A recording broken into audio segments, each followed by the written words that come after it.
Isn't it? How y'all this morning?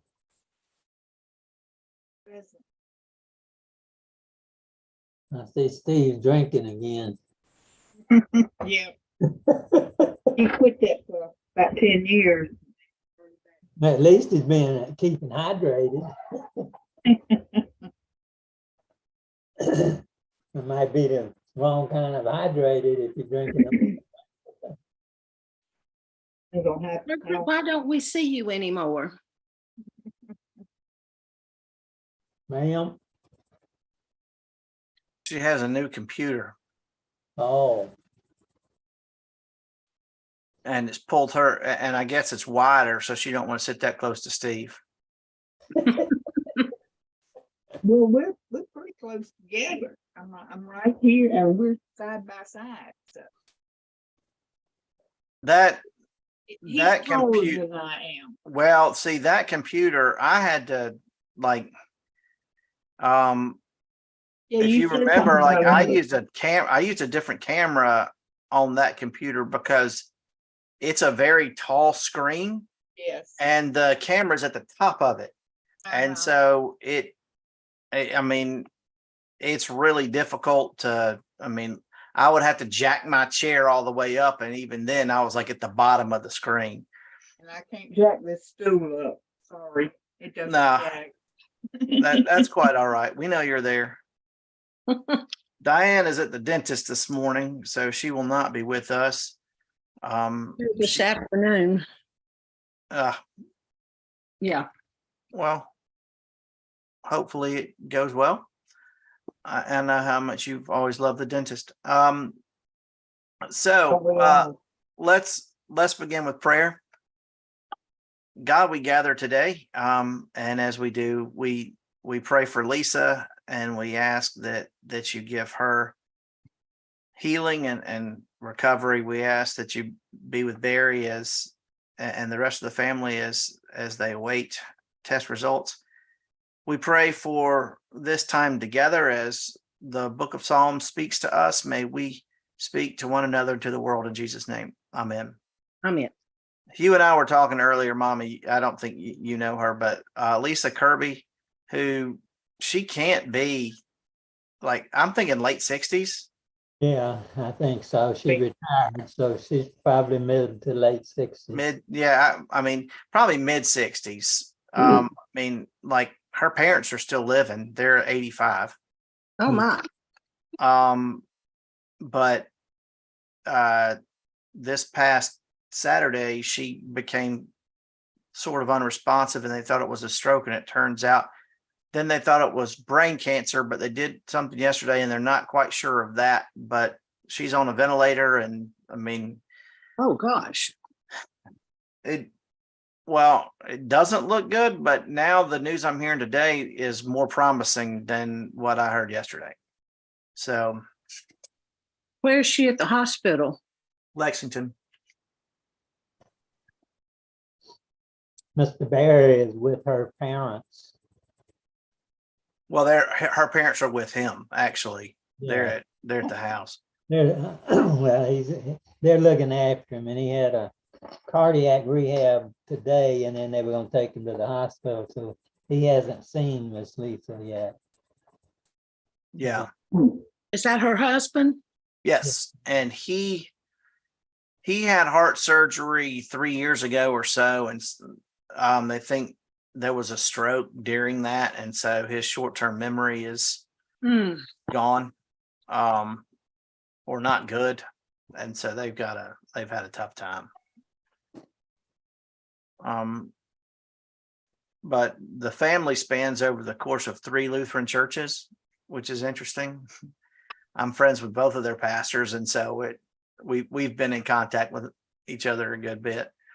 The son's at St. Stephen's, and then her parents are at Graniteville. So everybody's Lutheran. That's good. But anyway, let's get started. We are on Psalm 3. And before we go there, well, no, let's read it first and then we'll go back. I have on the PowerPoint through Psalm 5, but I doubt we'll get all the way through. I don't think we'll get to 5, but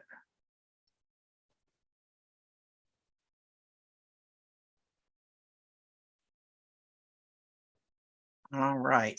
Psalm 3. I don't know why it just did that. It did that earlier. Trust God under adversity.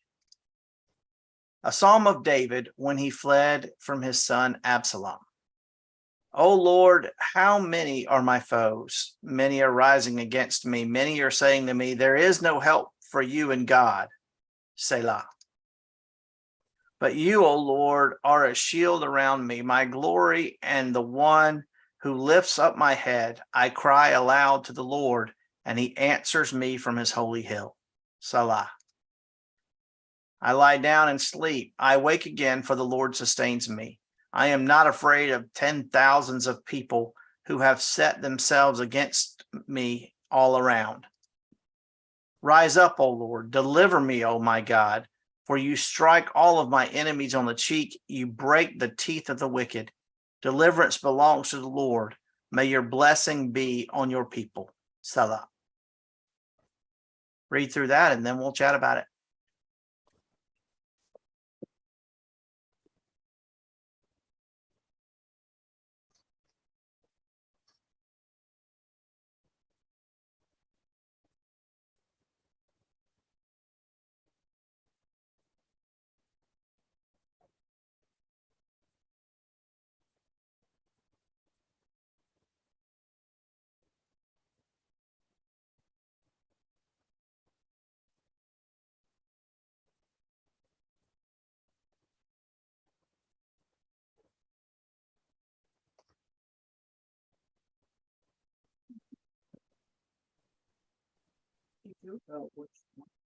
I don't know.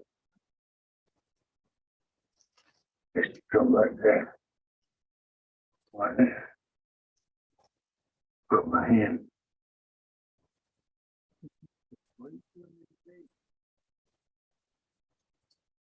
Get up. Walk the way that you go.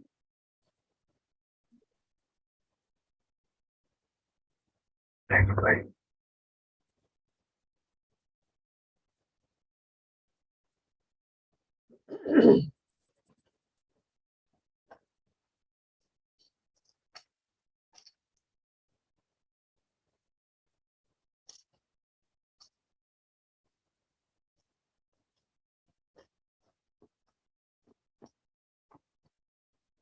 All right.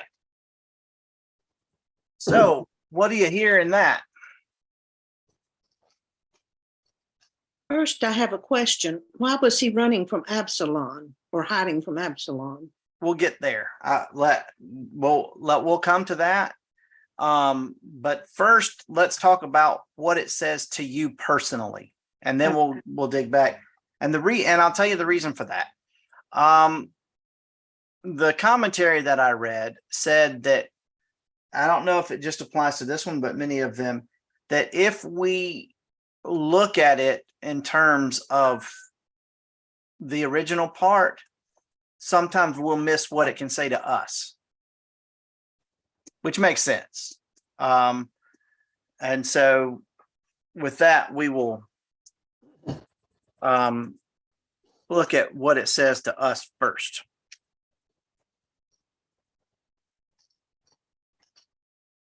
Says that God will take care of us. Mm-hmm. Yeah.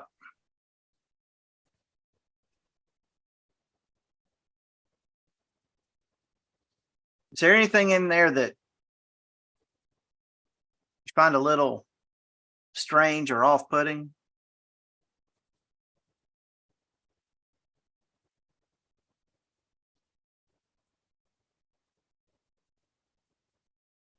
Well, he's going to strike the enemy on the cheek and break out their teeth. Yeah.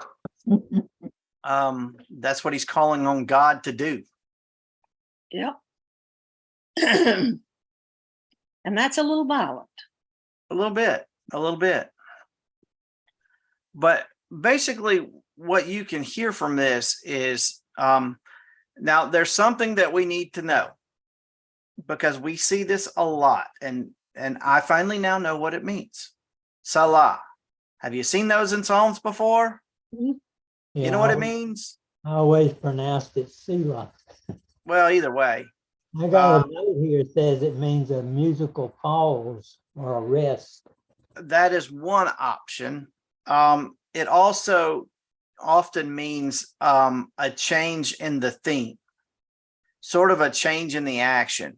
And so if it's musical, because not all the Psalms are, many are, but not all of them are. But it is a sort of a change. And so as you look at these Psalms,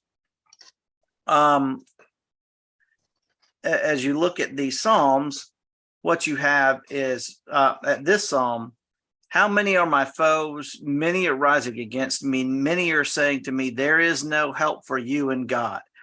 So what you have here is he's looking around and he's surrounded and he's got tons of people coming against him. And then it says, many are rising against me. It's like every time he turns around, there are more and more coming after him.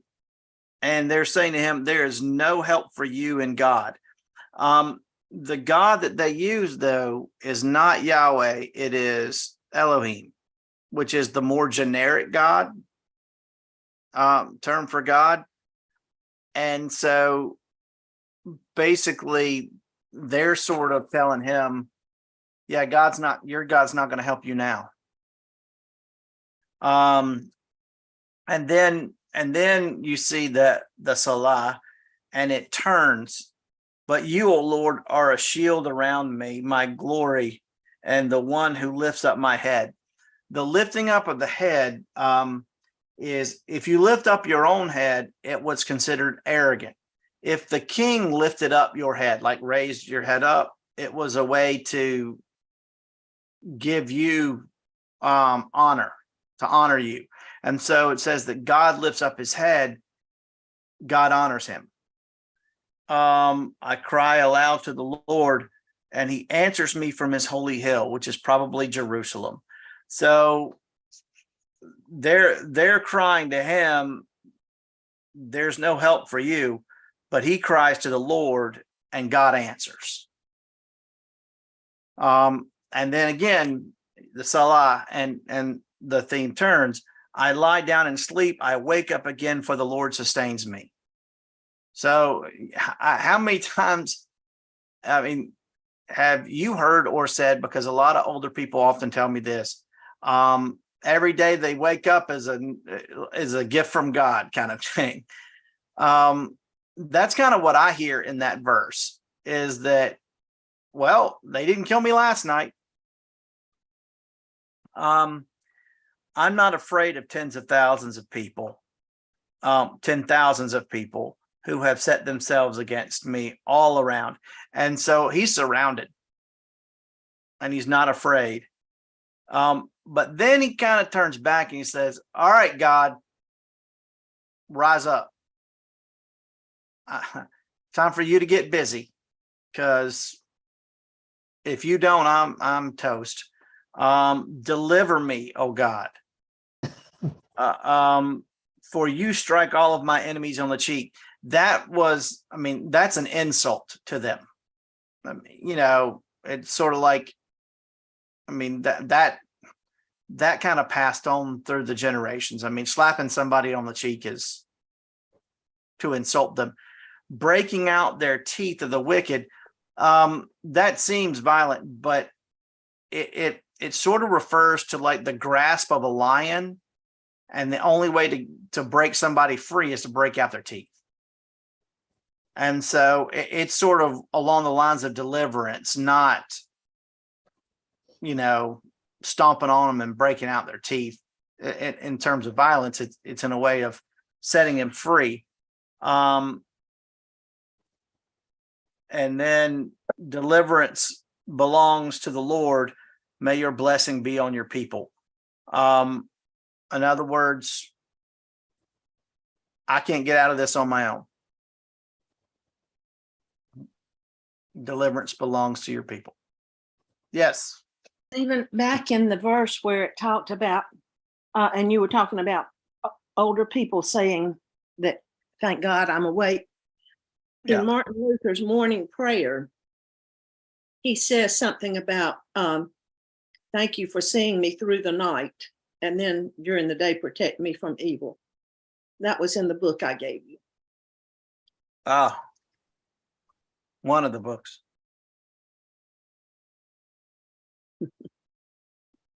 I mean, I came from quite. I came home with a number.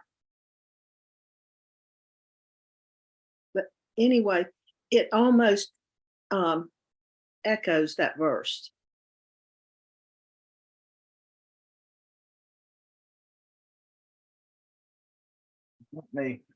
It does. It does. Well, and knowing, I mean, Luther loved the Psalms, so let me go back here and make sure that I have the right chapters of going back to. Okay.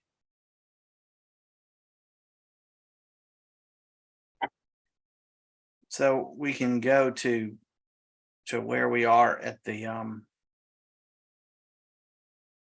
it's 2 Samuel 15 and 16. So Absalom got himself a chariot and horses and 50 men to run ahead of him. Absalom used to rise early and stand beside the road into the gate. And when anyone brought a suit before the king of judgment, Absalom would call out and say, "From what city are you?" When the person said, "Your servant is of such and such a tribe in Israel," Absalom would say, "See, your claims are good and right, but there is no one disputed by the king to hear you." Absalom said, moreover, "If only I were judge in the land, then all who had a suit or cause might come to me, and I would give them justice." Whenever people came near to do obedience to him, he would put out his hand and take hold of them and kiss them. Thus Absalom did to every Israelite who came to the king for judgment. So Absalom stole the hearts of the people of Israel. At the end of 4 years, Absalom said to the king, "Please let me go to Hebron and pay vow to that which I have made to the Lord, for your servant made a vow while he lived in Geshur to Aram. If the Lord will indeed bring me back to Jerusalem, then I will worship the Lord in Hebron." The king said to him, "Go in peace." So he got up and went to Hebron. But Absalom sent secret messengers throughout all the tribe of Israel, saying, "As soon as you hear the sound of the trumpet, then shout, Absalom has become king at Hebron." 200 men from Jerusalem went with Absalom. They were invited guests, and they went in their innocence, knowing nothing of the matter. While Absalom was offering the sacrifices, he went for Ahithophel the Gilonite, David's counselor from the city of Gilo. The conspiracy grew in strength, and the people with Absalom kept increasing. So instead of reading through all of that,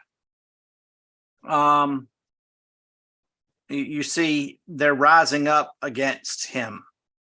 And so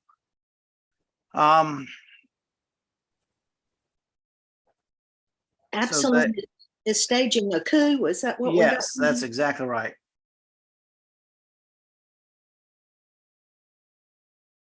And hang on, let me get to the part where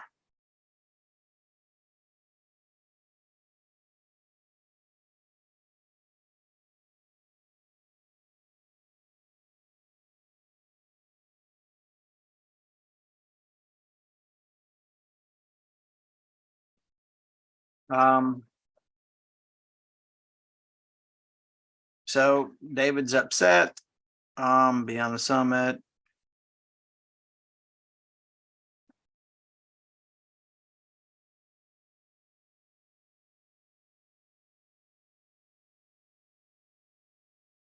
And so basically his son was trying to have a coup against him. And so these were people that David trusted, that David, loved. And here they are coming against him. And so, that's the kind of thing. It's sort of like, I would imagine if you've ever been in a job and you were about to get fired, or, all of a sudden people start treating you differently, the writing's on the wall, or,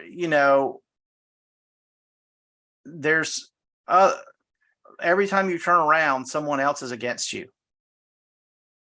Have you ever felt that way? I mean, I've never been fired from a job, I don't think, but I have not personally experienced this, but I have several colleagues who have.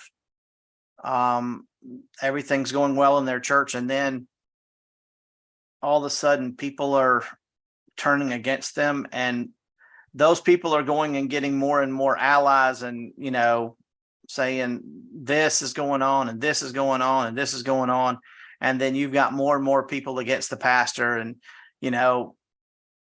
every time they turn around, people that they love and trust and that they've taken care of, all of a sudden all they have is enemies around them. That's kind of how I would picture it. Again, there but by the grace of God go I, but that's not something I have personally experienced. But I know, like I said, I know many people who have. And you make one person mad, and if it's the wrong person, they'll go tell their cousins and children and aunts and uncles and their whole family, and next thing you know, that whole family is against you, and that family's got friends, and their friends are, it gets ugly. Well, that's kind of what happened to David, only it happened from his own son. And his son basically was standing outside, making friends.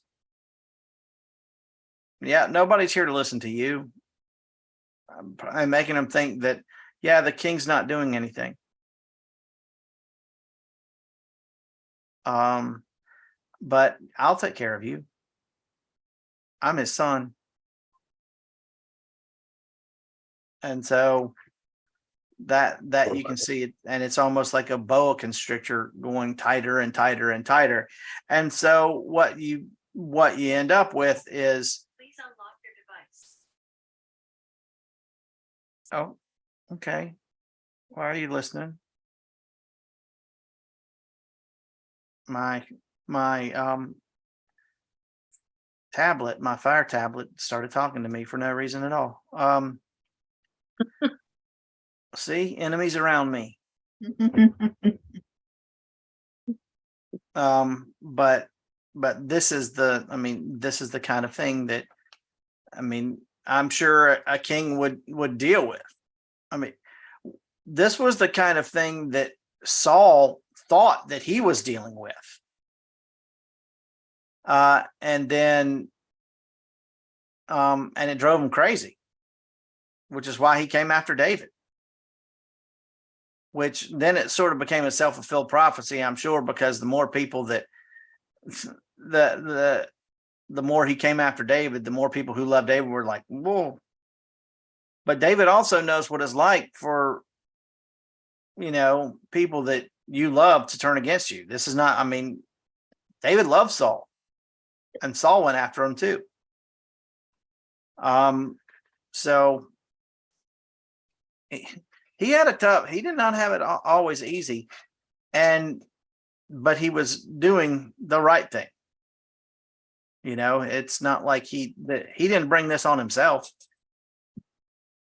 which makes it even tougher. And I guess the part that, that the laments often make me wonder about, because in these lament psalms, we'll hear a lot about our enemies. And which is kind of fun if we feel we have enemies to take the Psalms on ourselves and be like, God, turn, bash my enemies, smack them in the face, break out their teeth. But I guess also is you have to have that look at yourself in the mirror and am I on the right side here? Am I the one doing the right thing? And that's where a lot of people fail. I think they don't take that look at themselves to see. They don't look at the mirror. They just think they're right. That God's always on their side. And bash my enemies, and yeah, which also is the challenge of church conflict, by the way. Yeah. Because when you're dealing with church conflict, a lot of times you're dealing with people, everybody loves the church. Sometimes they love it for different reasons. Sometimes they love it because it's God's church, and sometimes they love it because it's their church. But the love of the church is still there. And, they think that they're doing the right thing by protecting the way things have always been. And the pastor comes in thinking that he or she is doing right because they're trying to move it forward. And so who's right? And sadly, most of the time it's neither. I mean, because nobody's completely right. And if they would just stop and listen to each other, who knows? And I think that stopping and listening to each other is something that we're missing in a lot of areas of our life. Oh yeah. Oh yeah. I mean, I'm trying. I had a professor. He was the head of the psychology department. Well, no, but he was my advisor. He was my advisor in college, David Ludwig, and he wrote a book called Renewing the Family Spirit. And he talked about how there were painters and pointers, two different types of people, the way we communicate. Painters, I'm probably more of a painter, where when they tell a story or they tell what happened, they're going to give all the details and they're going to tell fabulous stories from all there. A pointer is going to get right to the point. Now, here's the thing. The way pointers and painters communicate is not only about the descriptive parts, but also what they start with. For a pointer, the most important thing of what they say is the first thing they say. And the painters are usually either, their most important is either at the end or somewhere in the middle. Well, not only do we talk that way, we listen that way. And so a pointer is going to hear the very first thing that's said as the most important part, and the painter is not going to catch on to the story until somewhere in the middle. Okay. So for instance, you'll have a married couple in counseling, they're sitting on the couch, and you've got this the man is a pointer and the woman is a painter, which is typical, by the way, but it's not, like I said, I'm probably more of a painter. But she says, I can't stand it when he does such and such, but I understand he's tired, he does this, and and so I try to do my best to help out. And what he just heard is he never does such and so. But that wasn't the point of what she was saying, but that's what he heard. And so a lot of times people come in and they're saying the same thing in total agreement. And this is how Dr. Ludwig came to this, because he was sitting there doing marriage counseling and they were saying the same thing. and on, they were so agreeing with each other and were in this argument, and they were saying the exact same thing. They were just saying it different ways and talking right past each other and having a huge blowout over something they actually agreed on. Simply because of the way they communicated. And so, yeah, a lot of times if people would just stop, and that's the way God delivers us many times, is, because sometimes we could be both right. I wonder what would happen if, our politicians would actually sit down and try to figure out what's best for the country instead of what's best for their party. I strongly believe that we need both because of they're coming from two different arenas. Both arenas are very important. We need all those voices, but those voices actually have to stop and listen and talk to each other and figure out what's best instead of trying to win. And at least in this psalm, David's not asking for a win. He's asking for deliverance. He's asking for a way out. And I think that's also important because it's his son that's coming after him. And so instead of vanquishing his enemies, he wants to smack them on the face. He wants to basically dishonor them, bring them down a few notches, and knock out their teeth so they won't grab hold of them. But that's what this one is about. Any questions about Psalm 3? Well, let's go ahead and look at Psalm 4.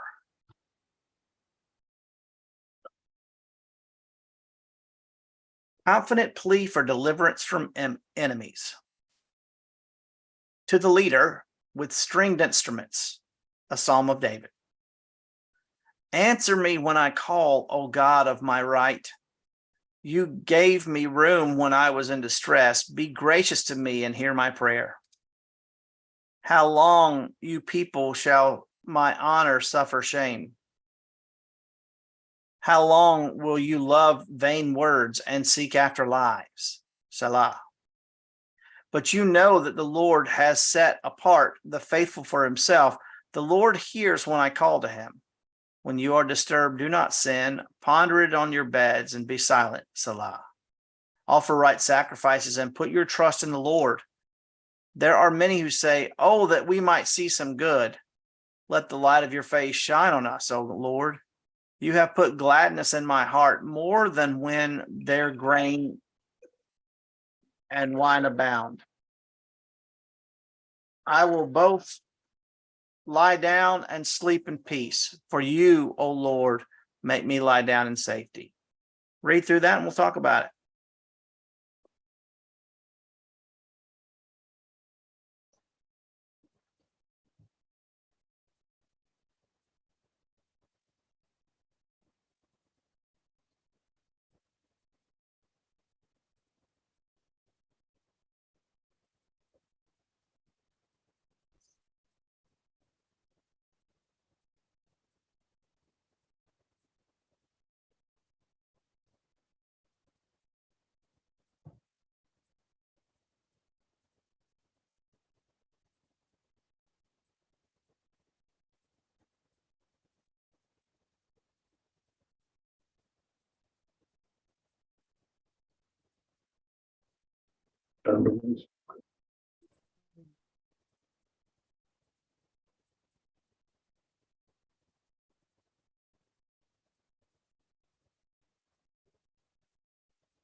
Exact same thing.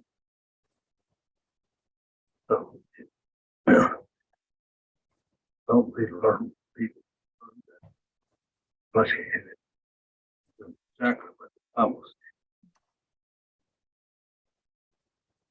A lot of people. They mean, but not where they use.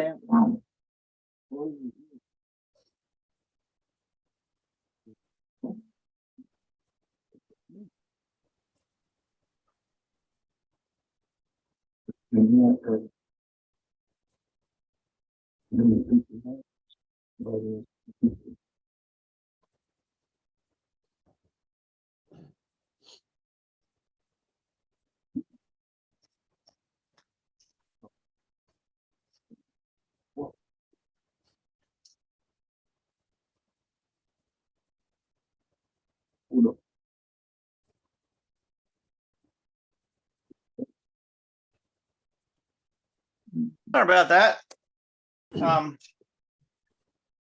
Actually looking at getting my college class ring redone. And apparently they do it for free. So, so what did you hear in that one?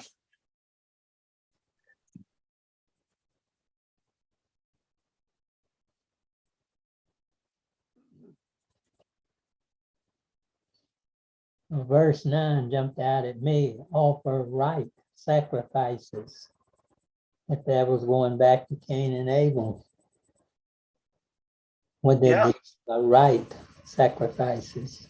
And Yes, trust. it does.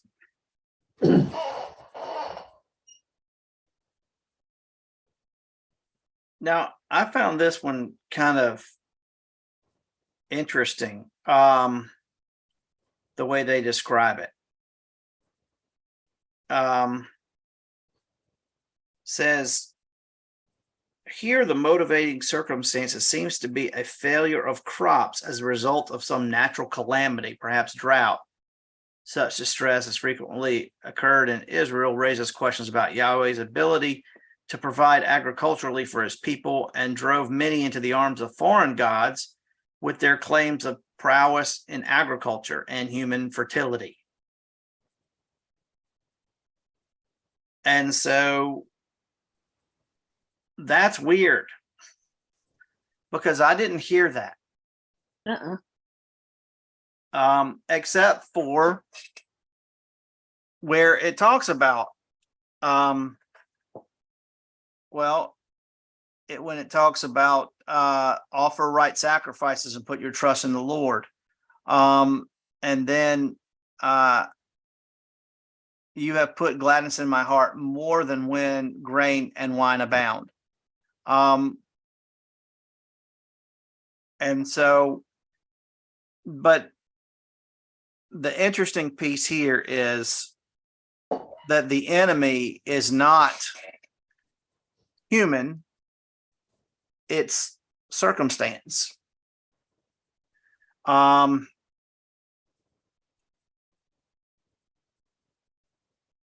But what is happening is that how long will you love vain words and seek after? He, in verse 2, he's not talking to God. He's talking to people. How long, you people, shall my honor suffer shame? How long will you love vain words and seek after lies? And so they've sort of turned to probably Baal, who is the god of fertility. And so they're seeking after lies. But you know that the Lord has set apart the faithful for himself. The Lord hears when you call to him. When you are disturbed, do not sin, but ponder it on your beds and be silent. Offer right sacrifices and put your trust in the Lord. There are many who say, oh, that we might see some good. Let the light of your face shine on us, O Lord. You have put gladness in my heart more than when their grain and wine abound. And so, and then he turns back and says, but I trust you. And so the lament here is, I mean, he starts off by saying, answer me, God. You gave me room when I was in distress. Be gracious to me and hear my prayer. So like in that opening, there's sort of both. It's like, okay, I'm in trouble. You've helped me before. Help me again. And then again, like I said, in verse 2, it turns to people. Now, there is something weird here. That Salah is like, they say that the turning does not happen at verse 4, but rather really at verse 5, which I don't really, why would they put it there? Unless it is in this case, more musical. It's musical direction, because what we heard at the beginning is this is played with stringed instruments, the harp and the lyre, which isn't that, I mean, like, we don't read that out loud in church. And generally when you read this, like, I never realized until this that part was actually written into the psalm. Because in my Bible, it's got Psalm 4 real big, and then under it, it's got little italics words, to the leader with strings instruments and a Psalm of David. In my computer program, it numbers that as verse 0 because it was in the original. This is not commentary that our Bible put in. This is commentary that the psalmist put in. And that's different. I mean, that's to me, that says something right there, that the psalmist is, I mean, it gives direction. Like if you look in Psalm 5 for the flutes, he even tells you what instruments to play with the psalm. You know, I mean, and it's to the leader, to the choir director. I mean, is really what it's saying. Not to the leader of the nations, but to the leader of to the conductor. But a Psalm of David. Again, there will be arguments throughout some Psalms, and I'm not going to get into these weeds because I really don't care, and I'm sure you don't either, as to who really wrote it. You know, there's no reason not to think David wrote it. And so, you know, it says so. I mean, like, now when we're dealing with things in the New Testament, like entire books, that's a different story. But here, does it really matter? But again, I'm learning in this that if you break them down and look carefully at each one, like, those salahs help understand it. They help us understand, because then you can see the flow. Because, you know, I can never remember the number. It's the psalm that Jesus spoke from the cross. My God, why have you forsaken me? And it's the one we do on Good Friday. And the first half of it's awful. And then it turns, but you, O Lord, you know, and so a lot of Psalms are like that. It's not a common theme that go throughout, although some of them are, but this one's not. I mean, it starts out talking to God, then he turns to the people, and then he, you know, turns back to God. And so hopefully by breaking them down, we can gain better understanding of what it's saying and what it says to us. You know, the first verse says, okay, God, listen up. I know you've listened before. I need you to listen again.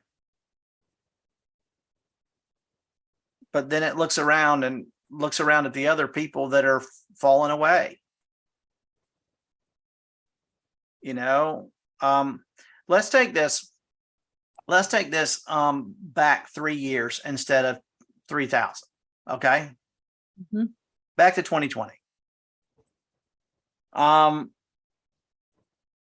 We were all, answer me, oh God of my right.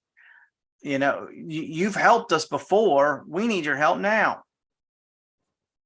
And then you look around and more people. I mean, like when we first started out, man, so many people tuned in to the live feed. Like incredible. Like it was almost like we had more people on the live feed than we had in church. And then as that went on, you would see that the live feed numbers went less and less and less and less as people began to rely more on the politicians or the news media or social media for how are we going to get out of this mess. We stopped turning to God and started turning to everybody but God. And then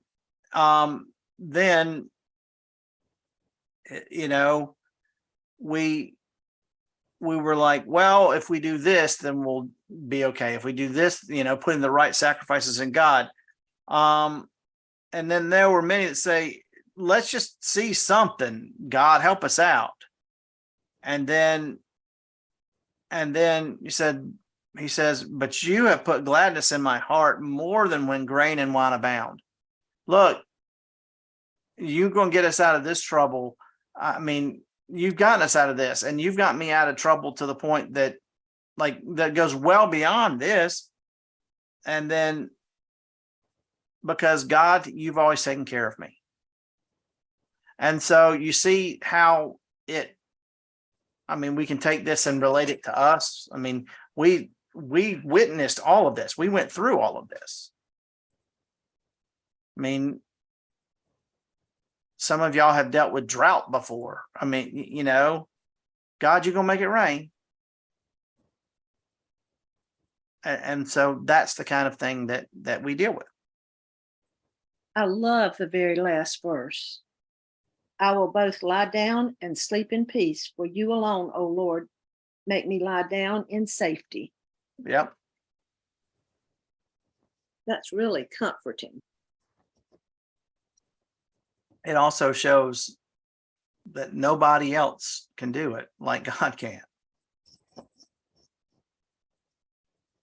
It's not our politicians that are going to save us. It's not our guns that are going to save us. It's not our, it's not our health care. It's God that's going to save us.